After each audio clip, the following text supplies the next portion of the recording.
Hello, जय हिंद दोस्तों। आज के लेक्चर में हमें पढ़ना है थर्मल एक्सपांशन। थर्मल एक्सपांशन की यहाँ पे बात होगी। हमने इलास्टिसिटी में भी पढ़ा था थर्मल एक्सपांशन, ठीक है। उसके कुछ बेसिक बातें हम यहाँ पे करते हैं और फिर इसके कुछ इलस्ट्रेशन से हम इसको समझने की कोशिश करते हैं। थर्मल एक्सपांशन बेसिकली क्या होता है?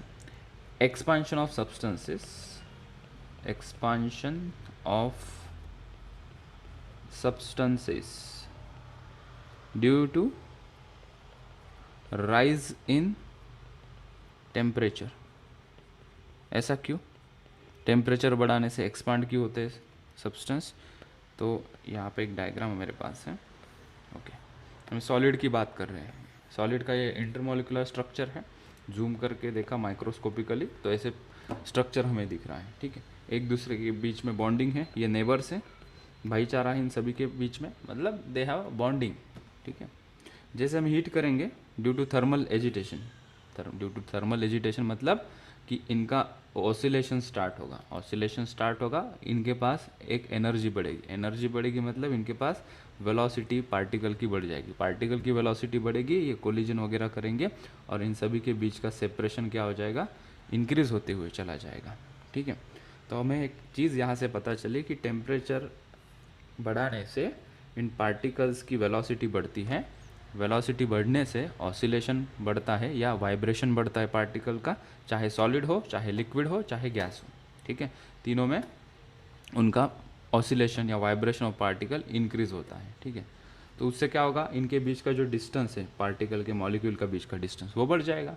तो मॉलिक्यूल का डिस्टेंस बढ़ गया तो सभी मॉलिक्यूल्स का डिस्टेंस बढ़ रहा है, तो ओवरऑल बॉडी क्या हो जाएगी? एक्सपांड कर जाएगी। ये इसका अंदर का एक फिनोमिना है, ठीक है। तो हम दूसरा पॉइंट यहाँ पे लिखते हैं। It's very easy to understand now. Second point we will right.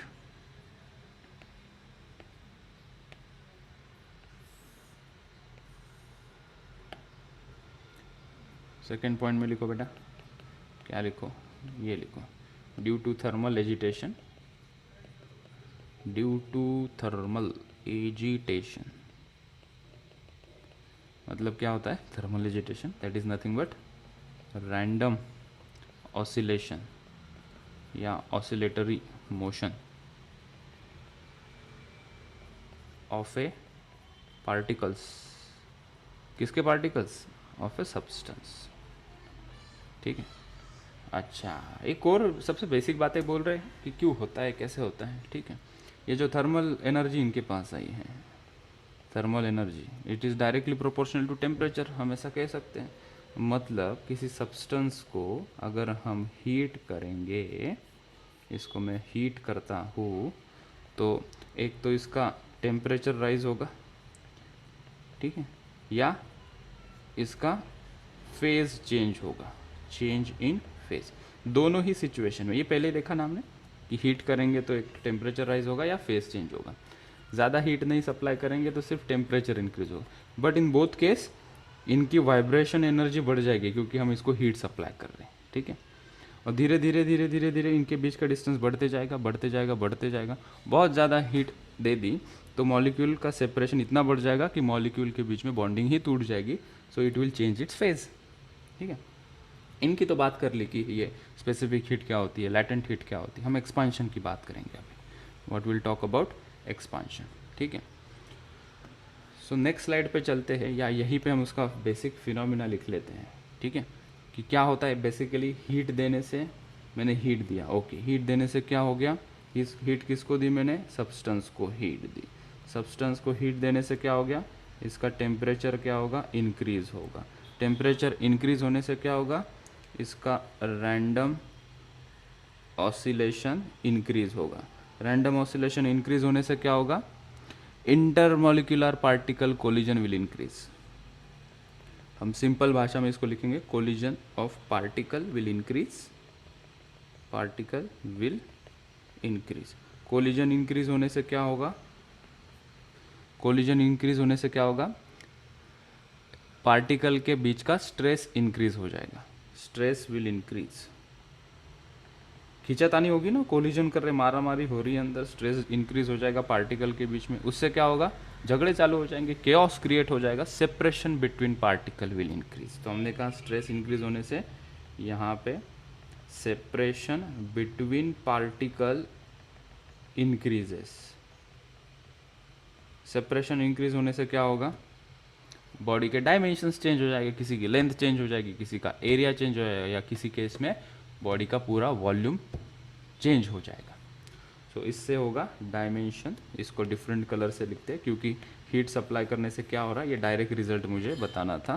सो हमने उसकी पूरी प्रोसेस लिखी, डायमेंशंस ऑफ सब्सटेंस, चेंजेस हम कहेंगे, चेंजेस।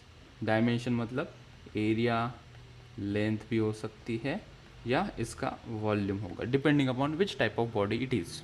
ठीक है, तो this is all nothing but thermal expansion.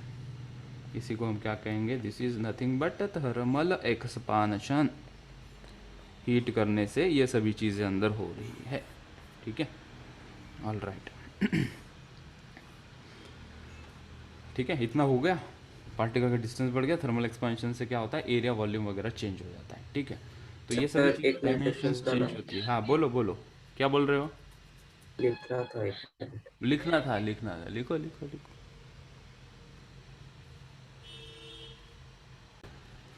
So what we are talking about is thermal expansion. Solids में भी एक्सपांड होगा, लिक्विड और गैस। सब्सटेंस तीन प्रकार के होते हैं ना, सॉलिड, लिक्विड, गैस, तो तीनों में एक्सपांशन होगा। तीन प्रकार के एक्सपांशन होते हैं, linear expansion, areal expansion and volume expansion. ठीक है, सॉलिड की अगर बात करेंगे, सॉलिड में तीनों प्रकार के एक्सपांशन देखने को मिलेंगे, linear, areal and volume. Linear expansion का मतलब वन डायमेंशनल बॉडी है, बहुत पतली, लाइक हेयर, एक ही डायमेंशन होता है इसको, लाइक लेंथ। तो इसको हीट करोगे तो इसकी लेंथ बढ़ेगी। तो हमने कहा कि इस टाइप की बॉडी का जो एक्सपांशन होता है इसको नाम देंगे हम लीनियर एक्सपांशन। कोई two dimensional body like ring, ring को हीट करोगे तो उसका एरिया बढ़ जाएगा। तो हमने कहा कि उसका क्या चेंज हो रहा है, एरिया चेंज हो रहा है, और जो एक्सपांशन है दैट इज एरियल एक्सपांशन। ठीक है, यहाँ पे सॉलिड देख सकते हो, दैट्स अ 3D बॉडी। यहाँ रिंग से ये इजीली पास हो गया, टेम्परेचर जब कम था, इसको मैंने हीट किया, हीट करने से इसका एक्सपांशन हुआ, that body is 3D body. तो इसका एक्सपांशन कौन सा होगा, वॉल्यूम एक्सपांशन होगा, और ये इसके अंदर से नहीं जाएगा। तो इन तीनों के कुछ मैथमेटिकल फॉर्मुलेशंस होंगे, कुछ कॉन्सेप्चुअल अंडरस्टैंडिंग होंगे, हम उसकी बात कर लेते हैं। ठीक है, first will start with linear expansion. पहले हम सॉलिड की बात करेंगे, फिर हम एक्सपांशन लिक्विड में कैसे होता है, वाटर को हीट करोगे तो वाटर का भी एक्सपांशन होता है, उसकी भी हम बात करेंगे, और गैस की भी आगे चल के बात करेंगे। First we will start with the solid, expansion in solid. हम इसको हेडिंग दे देते हैं expansion, expansions in solids.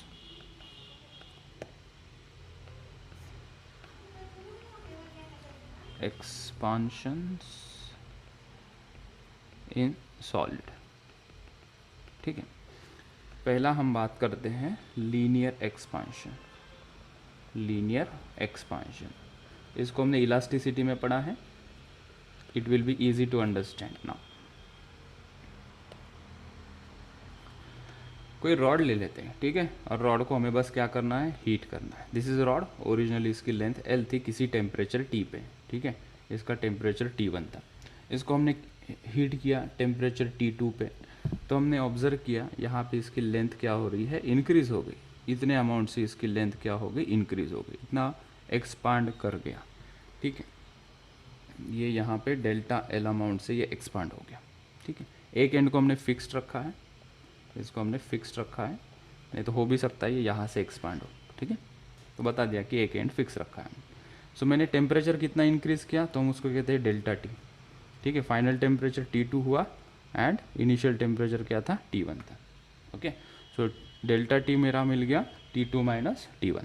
Okay, क्या कहते हैं लीनियर एक्सपेंशन बाय एक्सपेरिमेंट देखा गया कि चेंज इन जो लेंथ है डेल्टा L है, ये इसका रीज़न बताओ, डेल्टा L क्यों एक्सपांड हुआ, और वो किसके ऊपर डिपेंड करता है, इसका एक्सपांशन 1 mm होगा, 2 mm होगा, 1 सेंटीमीटर होगा, 2 सेंटीमीटर होगा, कितना एक्सपांशन इसका होगा। तो वो डिपेंड करता है इनिशियली लेंथ इसकी कितनी थी, कि ओरिजिनल लेंथ 2 मीटर थी, 3 मीटर थी या 4 मीटर थी, depending on that expansion will happen. और दूसरा obviously it also depends upon कितना टेम्परेचर राइज हो रहा है। So change in length also depending upon how much temperature difference you are creating there, T1 और से T2 में कितना टेम्परेचर डिफरेंस है। ठीक है, तो ये दो चीज़ों के ऊपर डिपेंड करता है। तो यहाँ से एक रिलेशन आ गया delta L is equals to, ये प्रोपोर्शनलिटी साइन हटाने के बाद हमें एक कांस्टेंट मिल जाएगा जिसको अल्फ़ा से डिनोट करते हैं, ठीक है। कोइंसिडेंटली ये प्रोपोर्शनलिटी साइन और अल्फ़ा का साइन सेम निकल के आया, ठीक है। एल पे डिपेंड करता है और डेल्टा टी के ऊपर डिपेंड करता है, ठीक है। तो मैं एक फॉर्मूला यहाँ से मिल गया, change in length is equals to L alpha T, L alpha delta T, ठीक है। अल्फ़ा की बात क्या है, अल्फ़ा क्या होता है, इसको कुछ नाम हमने दिया, किसी को याद हो तो बताए, व्हाट इज़ अल्फ़ा?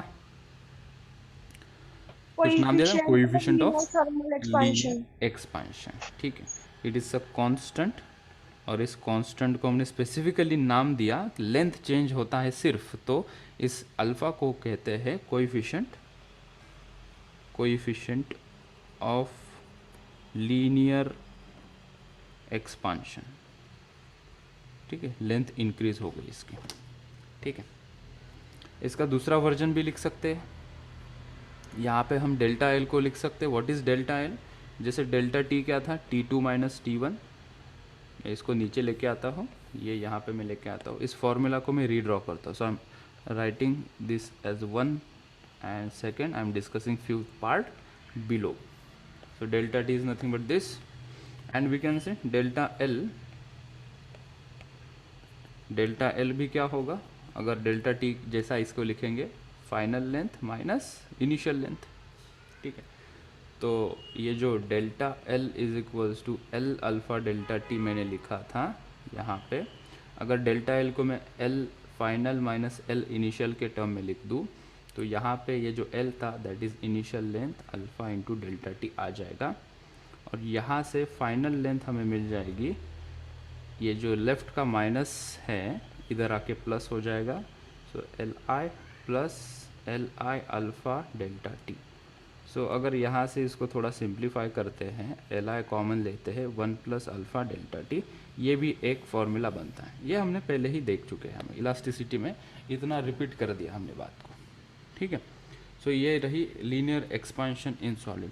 हम कुछ एग्जांपल से इसको समझने की कोशिश करते हैं, ठीक है, कि एग्जैक्टली ये जो, चलो पहले हम ना एरियल एक्सपांशन और वॉल्यूम एक्सपांशन के फॉर्मूला निकालते हैं, and will come to the illustrations, ठीक है। अगर हम वॉल्यूम की बात करेंगे या एरिया की बात करेंगे, ये तो वन डायमेंशनल बॉडी थी, this is 1D, one dimensional body में क्या होगा, सिर्फ लीनियर एक्सपांशन होगा। अगर 2 डायमेंशनल बॉडी हमारे पास है, if you have a 2 dimensional body, उसमें जो एक्सपांशन होगा उसको एरियल एक्सपांशन कहते हैं या सुपरफिशियल एक्सपांशन कहते हैं। So will jump to the next slide, इस स्लाइड को मैं कंक्लूड कर दूँ।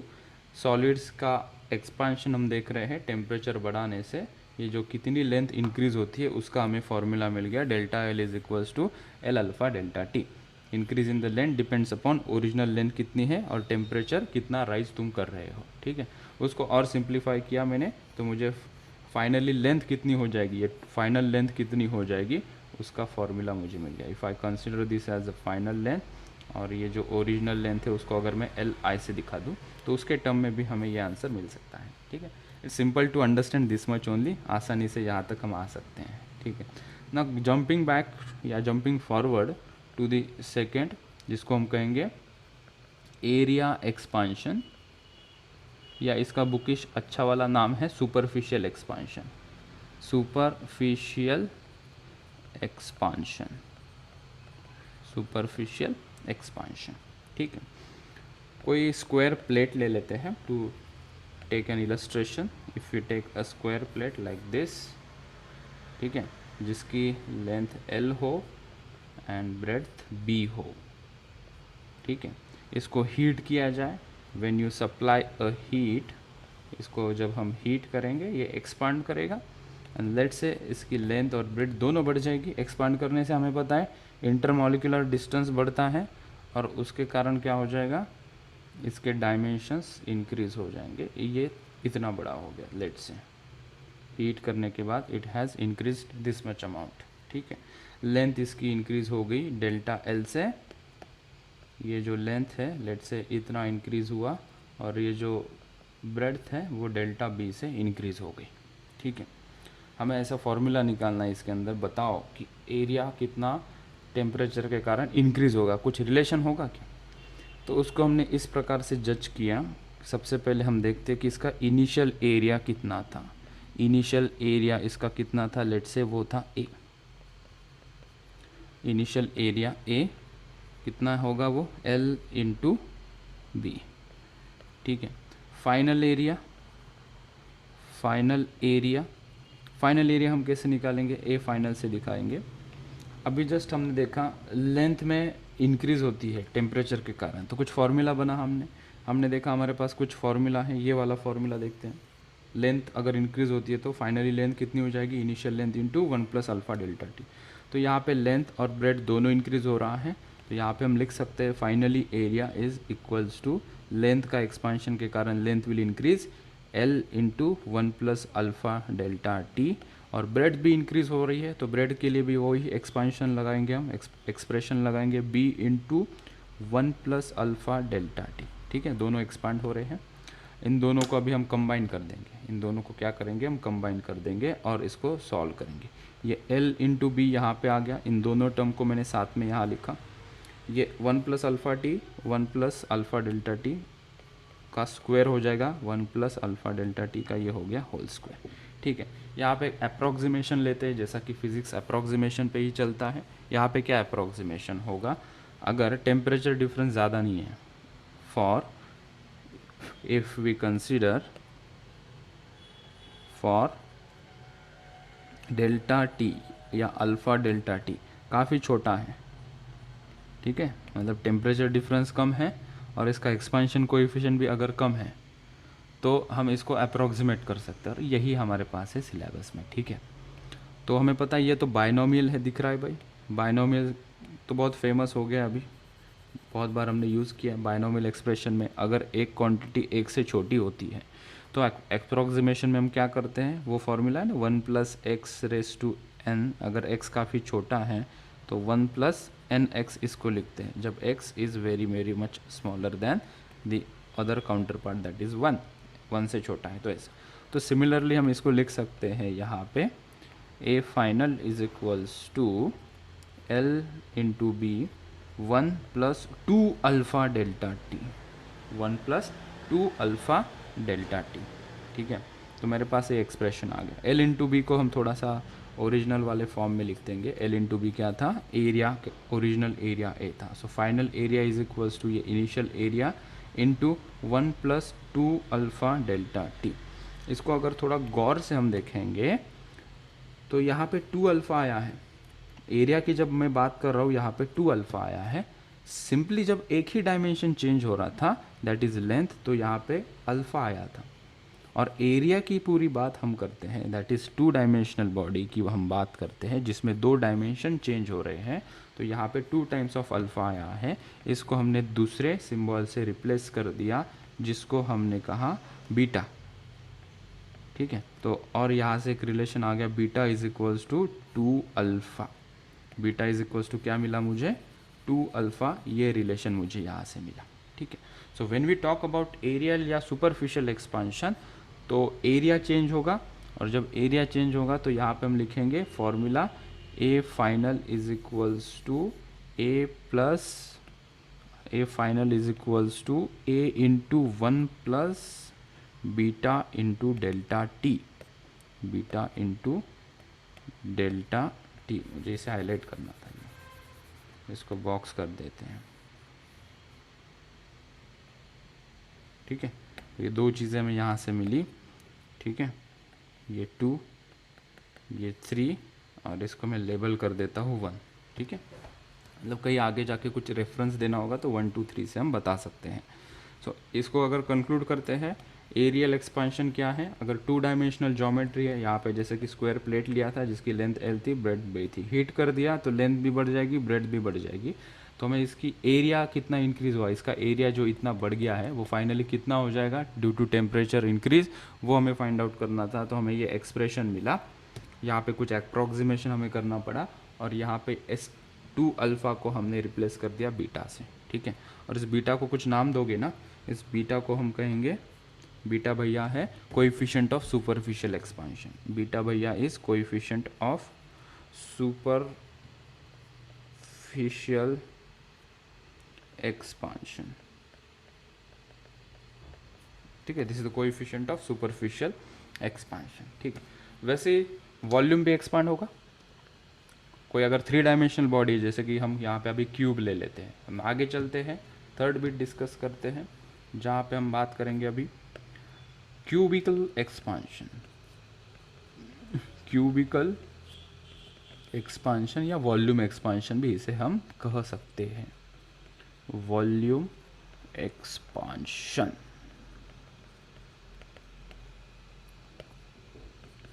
कंसिडर करो एक क्यूब है मेरे पास, ये क्यूब है, ठीक है, इसकी length L, breadth B, height H। Heat करो इसे, हीट करने से क्या होगा, पूरा मटेरियल हीट होगा, उसके हर एक डायमेंशन एक्सपांड करना चाहेंगे। ये क्यूब है और यहाँ पे ये क्यूबिकल एक्सपेंशन हो रहा है। ऑल राइट, तो इनिशियल वॉल्यूम पहले फाइंड आउट करते हैं, और जैसे कि हमें फॉर्मूला यहाँ पे मिला था A final is equals to A into one plus beta T, वैसे ही बेटा यहाँ पे क्या फॉर्मूला मिलेगा उसकी बात करते हैं। तो पहले मुझे बताओ इसका इनिशियल वॉल्यूम कितना होगा, इनिशियल वॉल्यूम बताओ जल्दी कितना होगा, L into B into H। L into B into LBH। H. ठीक है, फिर हम कहेंगे यार भैया फाइनल वॉल्यूम की बात करो ना, उसमें मज़ा है, फाइनल वॉल्यूम की हम बात करते हैं। ठीक है, तो फाइनल वॉल्यूम हमें यहाँ से मिल जाएगा। मैं थोड़ा शॉर्टकट मारूँ क्या, ठीक है, शॉर्टकट क्यों मारते हो सर, बच्चे कंफ्यूज हो जाएंगे ना। So final volume, length increase हो रही है, तो लेंथ इंक्रीज़ होगी टेम्परेचर के कारण, तो कैसे लिखते हैं हम, L into one plus alpha delta T into breadth increase होगी तो उसको लिखेंगे B into one plus alpha delta T. Height increase होगी टेम्परेचर के कारण, तो वो इंक्रीज़ हम कैसे लिखते हैं, फाइनली हाइट कितनी हो जाएगी, H into one plus alpha delta T. तो यहाँ पे हम LBH को एक जगह इकट्ठा कर लेते हैं, ये one plus alpha delta T को यहाँ लिखेंगे, तो ये 3 बार आ गया है, तो इसका क्यूब हमने कर दिया।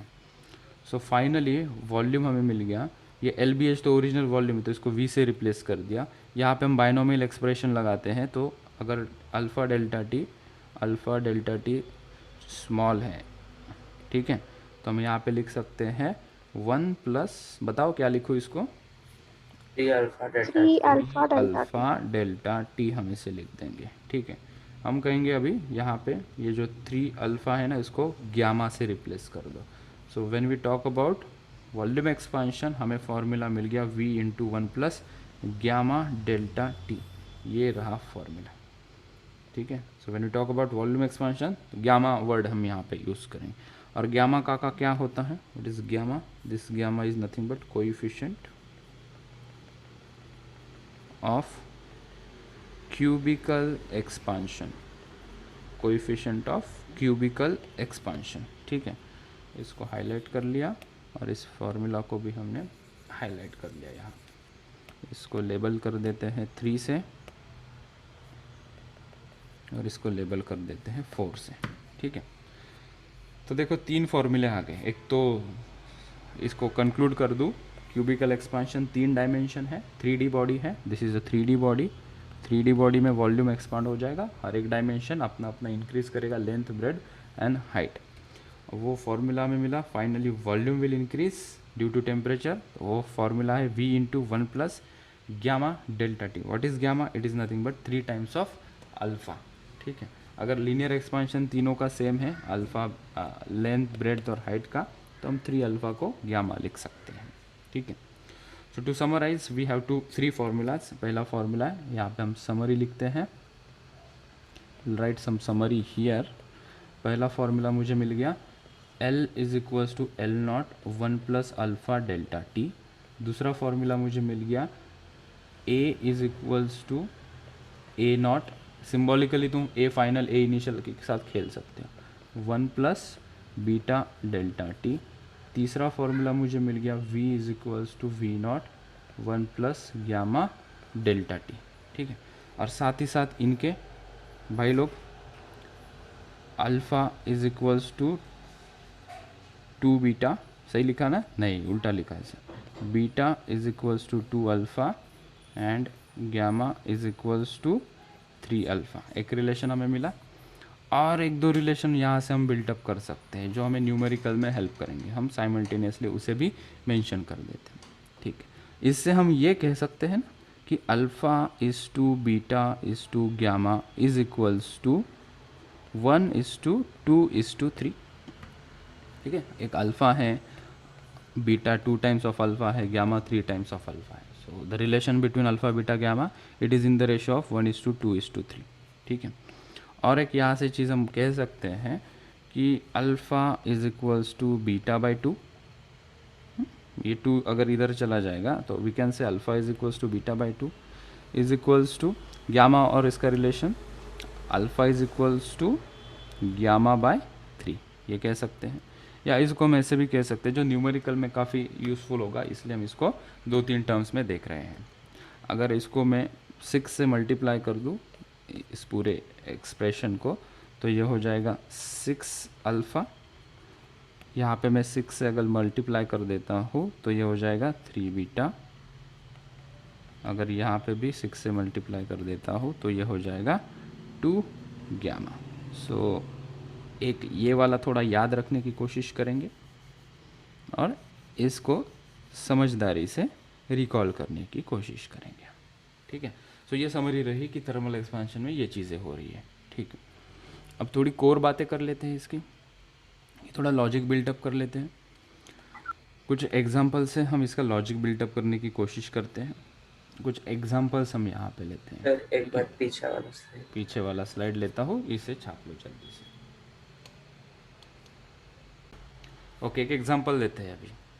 सो वी अंडरस्टूड अ समरी में हमने देखा कि अल्फ़ा बीटा गामा का रिलेशन मुझे मिला 1:2:3, एंड अगर इसको थोड़ा सा सिंप्लीफाई करते हैं we have one more relation 6 alpha is equals to 3 beta is equals to 2 gamma. ठीक है, लेंथ इंक्रीज होगी, वॉल्यूम इंक्रीज होगी, और एरिया इंक्रीज होगा, तो will use those formula. Now let's understand this logically कि एक मेरे पास मेटल प्लेट है, उसके बीच में मैंने एक होल पंच किया है, या इसको हम कैविटी कह सकते हैं। Let's say this is a cavity. Okay, और ये कैविटी अगर यहाँ पे है और इसको हम इंक्रीज़ कर देते हैं, टेम्परेचर इसका इंक्रीज़ कर देते हैं, पूरे बॉडी का अगर हम टेम्परेचर क्या है इंक्रीज़ कर देते हैं, तो ये जो कैविटी है या ये जो होल हमने पंच किया है उसकी रेडियस क्या वो इंक्रीज़ होगी, डिक्रीज़ होगी, या कांस्टेंट रहेगी? क्या सही जवाब होगा?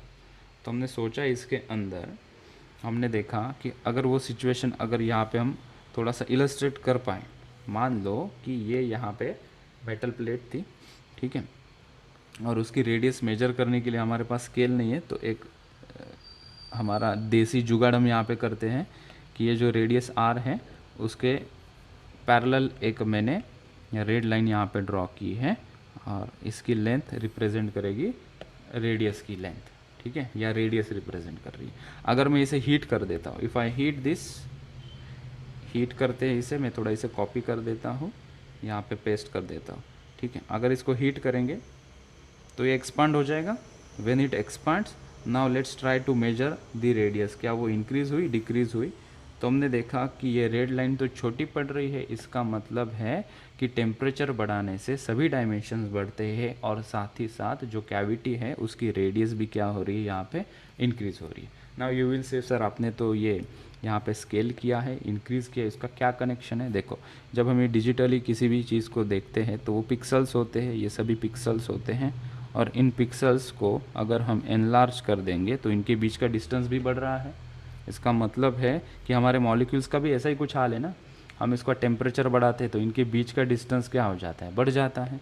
अगर डिस्टेंस बढ़ जाता है तो हमने यहाँ पे वही एनालॉजी लगा के देखा कि इसको अगर हम जूम इन कर देते हैं तो कैविटी के भी मॉलिक्यूल्स का डिस्टेंस बढ़ेगा ना। थर्मल एक्सपेंशन का कॉन्सेप्ट यहाँ पे ट्रू होना चाहिए। अगर हम डिक्रीज ये ऑप्शन सही कर देंगे तो थर्मल एक्सपेंशन का कॉन्सेप्ट गलत हो जाएगा कि टेम्परेचर बढ़ाने से ये जो मॉलिक्यूल है इनका डिस्टेंस घट गया, वो तो गलत बात होगी। हर एक डायमेंशन का इंटरमॉलिक्यूल का डिस्टेंस बढ़ना चाहिए, and that's why if you increase the temperature even it is a cavity inside, इसकी डायमेंशन या रेडियस इंक्रीज हो जाएगी। हम एक सेकेंड एग्जाम्पल यहाँ पे लेते हैं, इस डायग्राम को हम थोड़ा साइड में रख देते हैं यहाँ पे। Now let's try to understand this second situation. यहाँ पे हम एक और बक्सा बना देते हैं। ओके, थोड़ा सा ठीक है, इतना चल जाएगा। और यहाँ पे एक कैविटी है, ये ऐसी, ये ऐसी, ठीक है। इसको थोड़ा सा कलर मार देते हैं, एशियन पेंट वाला। अब पे मैं पहले 2 पॉइंट दे देता हूँ, मेरा कलरिंग में बाद में करूँगा, पहले तुम्हें सोचने के लिए 2 पॉइंट देने। ए और ये जो बी है, अगर मैं इसको हीट करता हूँ तो क्या ए और बी का डिस्टेंस बढ़ेगा या कम हो जाएगा?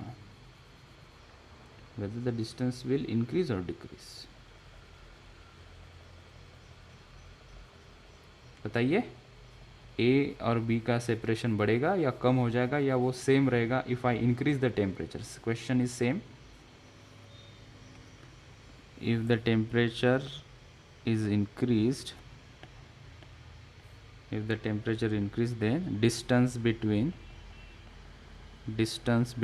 A and B, 3 ऑप्शंस है मेरे पास, इंक्रीज, डिक्रीज, कांस्टेंट। क्या लग Increase. रहा है? What do you feel? ये फील ही Increase. नहीं कर पा रहे डिक्रीज हो। सर, डिक्रीज डिक्रीज, हाँ सर, डिक्रीज होगा डिक्रीज। सर। डिक्रीज होगा सर। हाँ हाँ हाँ, इसको एक्सपेरिमेंट करके देखते हैं। यहाँ से कॉपी करता हूँ मैं, तुम्हारे सामने लाइव एग्जांपल है। थोड़ा छोटा रखते हैं इसे ताकि मुझे जगह मिल जाए। इनके बीच का डिस्टेंस मेजर करते हैं बाय सम स्केल, ये यहाँ से, ठीक है, ये ठीक है, ये इनके बीच का डिस्टेंस है। ये रेफरेंस लाइन को मैं यहाँ पे रख देता हूँ, ठीक है। ये हमारा डिस्टेंस था उनके बीच में। इसको हम हीट करते हैं तो ये एक्सपांड हो जाएगा। यही कर दूँ क्या, एक्सपांड, ठीक है, ये एक्सपांड कर देता हूँ यहाँ। अभी इसको मेजर करते हैं। अरे बाप रे, ये तो डिस्टेंस बढ़ गया। डिस्टेंस क्या हो रहा है, इंक्रीज हो गया। तो इसका सही जवाब क्या होगा? In this case also it is increasing. हो क्या रहा है भाई, एवरी डायमेंशन विल इंक्रीज, ठीक है। हम क्या सोच रहे हैं सर, यही इंक्रीज होगा क्या सिर्फ? डिक्रीज आंसर गलत क्यों सोच रहे हैं ये बता रहा हूँ मैं, ठीक है। पहले तो इसको हटा देते हैं, right. So when we increase the temperature, ऐसा नहीं है कि बस इतना ही इंक्रीज हो रहा है। अरे भैया, ये पोर्शन भी तो इंक्रीज हो रहा है। ये वाले की लेंथ ज़्यादा है ना कंपेयर टू दिस सेक्शन, तो लेंथ अगर ज़्यादा है तो एक्सपेंशन भी ज़्यादा होगा, तो ये भी बढ़ेगा, ये इतना हो जाएगा। हाँ, ये भी तो बढ़ेगा, लेकिन कंपेयर टू दिस इसका इलोंगेशन, ये सेगमेंट का इलोंगेशन थोड़ा कम होगा ना, ये इलोंगेशन थोड़ा ज़्यादा होगा। So when ever a unibody, this is unibody, this is a unibody, is increase when the temperature of this unibody increases, ठीक है, whether the cavity, whether the gap between these 2 points will always increase, ठीक है। और एक example, take the third example.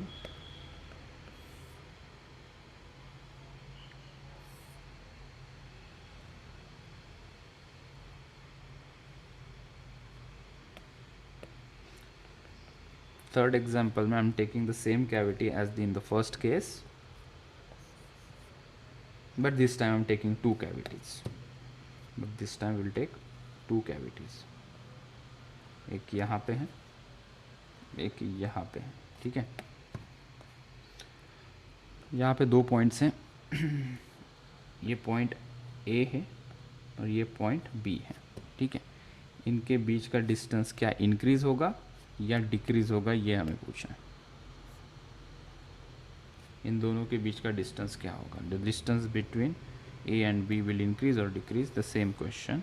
सो इसी को मैं copy कर लूँ, ये हो गया कॉपी, यहाँ पे पेस्ट,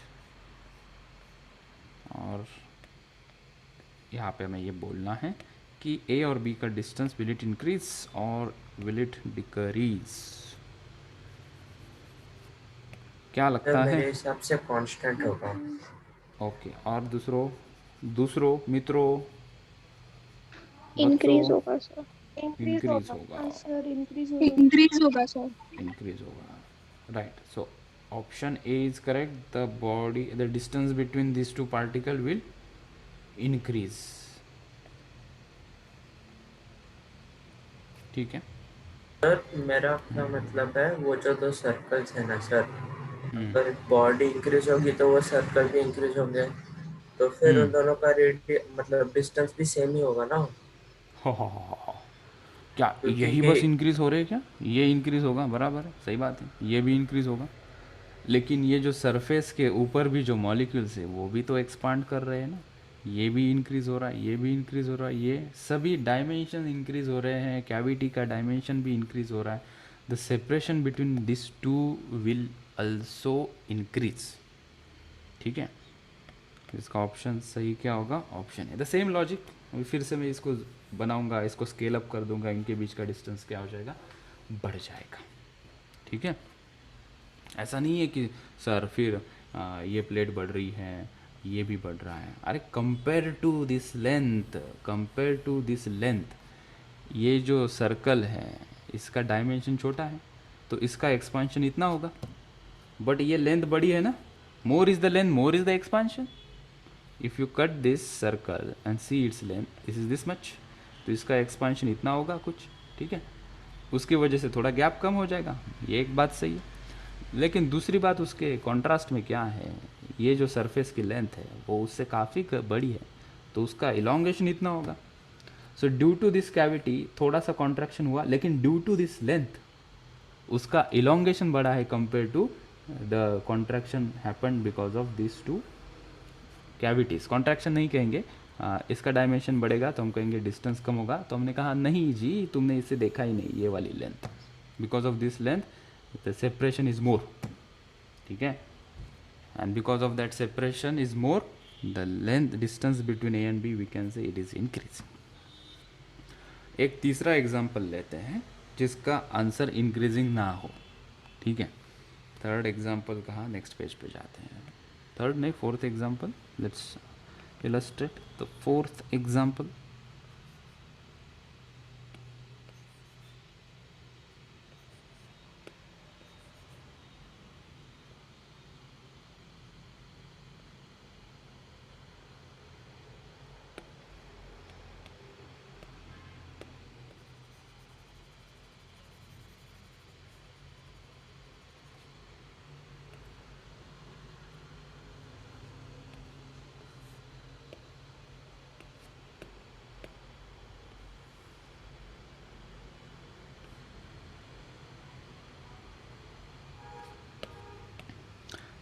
ये सिचुएशन में मुझे बोलो,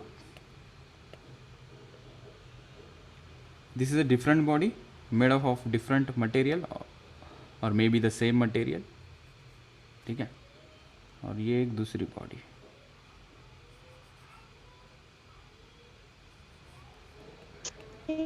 यहाँ पे 2 पॉइंट्स में लेता हूँ, this is point A and this is point B, and the question goes same.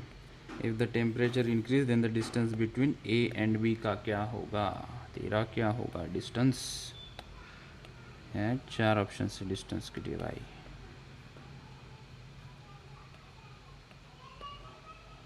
Increase, decrease और कांस्टेंट। प्लीज क्या होगा यहाँ पे?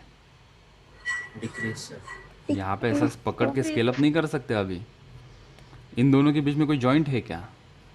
This is not a uni body, this is a discrete body. ये अपनी अलग एक्सपांड करेगी, ये अपनी एक्सपांड करेगी, तो इनका बीच का डिस्टेंस क्या हो जाएगा? डिक्रीज हो जाएगा। इसका सही ऑप्शन क्या रहेगा बच्चों? Option B, decreases. ठीक है, हाँ अगर ऐसा होता, ये यहाँ से जॉइंट होती, ये बॉडी यहाँ से जॉइंट होती, and because of this connection this becomes uni body, तो ये कंप्लीट एक्सपांड कर लेती इतना, तो ये गैप भी क्या हो जाता? इंक्रीज हो जाता। लेकिन वैसे सिचुएशन यहाँ नहीं है, this is a different body. इसका कनेक्शन बी से कोई है क्या? ये नीचे वाली बॉडी और ऊपर वाली बॉडी अपने अपने सेपरेट एक्सपांड करेगी, इनके बीच में कोई कनेक्शन नहीं है, दिस अ डिस्क्रीट बॉडी, तो इनके बीच में डिस्टेंस क्या हो जाएगा? डिक्रीज हो जाएगा। समझ रहे हो बात को? Getting my points? ठीक है, आगे चलते हैं। एक लास्ट बिट हम कवर करते हैं। जब वॉल्यूम एक्सपेंशन की हम बात कर रहे थे पीछे, कहा गया वॉल्यूम एक्सपेंशन। ओके, इसमें थोड़ी अगर जगह तुम्हारे पास बची हो तो इसी के नीचे थोड़ा लिख लेना, इसी के थोड़ा नीचे एक पॉइंट हम ऐड कर देते हैं। ठीक है, डेंसिटी की बात हमने नहीं की, वॉल्यूम चेंज हो रहा है तो डेंसिटी का क्या होगा, क्या डेंसिटी चेंज होगी, क्या डेंसिटी सेम होगी। ठीक है, तो फोर्थ पॉइंट में यहाँ पे कवर कर लेता हूँ। मेरी आवाज़ आ रही है क्या? नेटवर्क थोड़ा अनस्टेबल बता रहा है मुझे। Am I audible clearly, loud and clear? Yes, sir. Okay. Effect on density, effect on density due to thermal expansion। ठीक है, क्यूबिकल के नीचे हम ये पॉइंट लिख रहे हैं, effect of density due to thermal expansion. ठीक है, ये हमारा क्यूब था या 3 डायमेंशनल बॉडी थी, 3D बॉडी जिसका वॉल्यूम एक्सपांड हो रहा था। ठीक है, इसको इंक्रीज किया टेम्परेचर तो ये बढ़ गई बॉडी, और इसके डायमेंशंस कैसे दिखने लगे, ये दिखने लगे L into 1 plus alpha delta T, ये डायमेंशन हो गया B into 1 plus alpha delta T, ये हाइट होगी H into H plus alpha delta T. ठीक है, इंक्रीज हो गए डायमेंशन सभी, तो हमने कहा ओवरऑल एक्सपांशन वॉल्यूम इतना हो गया, फाइनल वॉल्यूम इतना हो जाएगा। ठीक है, डेंसिटी की बात करेंगे ना, क्योंकि वॉल्यूम का रिलेशन कुछ डेंसिटी के साथ होता है। डेंसिटी का कुछ फॉर्मूला भी हमारे पास होता है जो हमने पढ़ा है बचपन में। डेंसिटी इज इक्वल्स टू होता है मास बाय वॉल्यूम। भाई मुझे बताओ, यहाँ पे वॉल्यूम मास चेंज होगा क्या? अगर यहाँ पे हम हीट करते हैं तो क्या मास में कोई अंतर होगा? Will mass change? Mass change होगा क्या हीट करने से?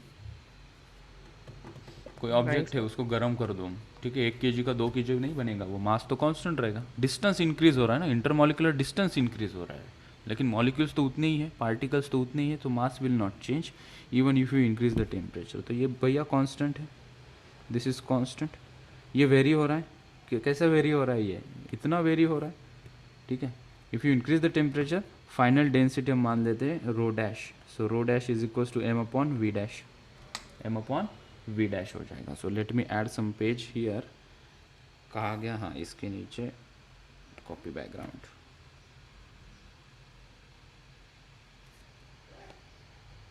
Paste, yes I got one more page. ठीक है, मैं इसको नेक्स्ट पेज में ही लेके जाता हूँ।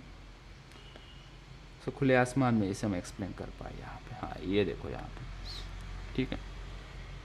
सो टेम्परेचर इंक्रीज मैंने किया, टेम्परेचर अगर मैं इंक्रीज करता हूँ तो डेंसिटी लेट से रो डैश है। ठीक है, तो डेंसिटी में कुछ अंतर आएगा क्या, वो हमें निकालना है। सो हमने कहा मास तो सेम है भाई। ठीक है, वी डैश को क्या लिख सकते हैं हम, what we can write for V dash, V into 1 plus gamma delta T बराबर है। वॉल्यूम चेंज हो रहा है ना, दिस इज चेंजिंग, ये चेंज हो रहा है भाई। डेंसिटी के टर्म में हमने देखा मास कांस्टेंट है, वॉल्यूम चेंज हो रहा है। तो हमने कहा अगर ये चेंज होगा तो वो डेंसिटी भी चेंज हो जाएगी क्योंकि वॉल्यूम चेंज हो रहा है। तो हमने कहा रो डैश से इसे दिखाओ, इसकी डेंसिटी अगर रो थी, इसकी डेंसिटी हो गई रो डैश। तो रो डैश कितनी है बताओ? हमने कहा वॉल्यूम कितना चेंज हो रहा है, हमने कहा इतना चेंज होता है वॉल्यूम। ठीक है, तो rho dash I can say here m upon V into 1 plus gamma delta T. इसको न्यूमरेटर में लेके जाते, so rho dash is equals to m into, इसको पूरा का पूरा जो टर्म है ये, लेट मी ठीक एक्सप्लेन यू, ये m यहाँ पे था, ये v यहाँ पे था, ये वाली जो टर्म है इसको न्यूमरेटर में लेके जाते हैं, इसकी ब्रैकेट की पावर 1 है तो ऊपर आके वो क्या हो जाएगी 1 plus gamma delta T to the power -1। m by V को मैं क्या ओरिजिनल रो लिख सकता हूँ क्या? हाँ बिल्कुल लिख सकते हैं। तो ये हो जाएगा rho dash is equals to rho into 1 plus gamma delta T to the power -1। इसका क्या करूँ रे, इसका क्या करें? इफ़ आई से gamma delta t is ting ting ting ting ting ting than 1, it is less than 1, very smaller compared to 1, binomial expression से इसे हम लिख सकते हैं ना रो इंटू 1, बोलो आगे, 1 माइनस ग्यामा डेल्टा टी। ठीक है, यूजिंग बायनॉमियल एक्सप्रेशन। शॉर्टकट क्या कहता है बायनॉमियल एक्सप्रेशन का, जो पावर है वो यहाँ पे चिपका दो, so it becomes minus gamma delta T. एक एक्सप्रेशन हमें ये मिल गया डेंसिटी का, हुर्रे। ठीक है, rho dash is equals to, so density change yes, mass change no. Density कहाँ पे चेंज होगी? जब वॉल्यूम एक्सपेंशन की बात करेंगे। लीनियर एक्सपेंशन या एरियल एक्सपेंशन में डेंसिटी चेंज की बात नहीं करेंगे। डेंसिटी की बात कहाँ करेंगे? जब वॉल्यूम एक्सपेंशन की बात करेंगे, जब वॉल्यूम चेंज हो रहा होगा तब हम डेंसिटी की बात करेंगे। और यही फॉर्मूला को हमारे समरी के अंदर डाल दिया जाए। इसको किया हमने कॉपी और नेक्स्ट पेज पे हमारी समरी थी, इस समरी के अंदर इसको हमने डाल दिया। That's the 4th point we got in the summary. तो ये फॉर्मूलाज हमें मिले, कॉन्सेप्ट हमने देखी। आज के लेक्चर को हम पूरा समराइज़ कर देते इन अ क्विक सक्सेशन।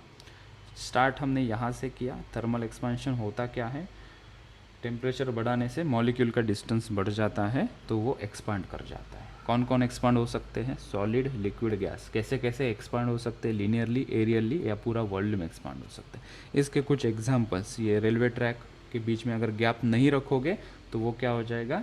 वो बेंड हो जाएगा। यहाँ पे किसी रिंग के अंदर से स्फीयर का टेम्परेचर बढ़ा के वापस से डाल दोगे तो वो नहीं जाएगा।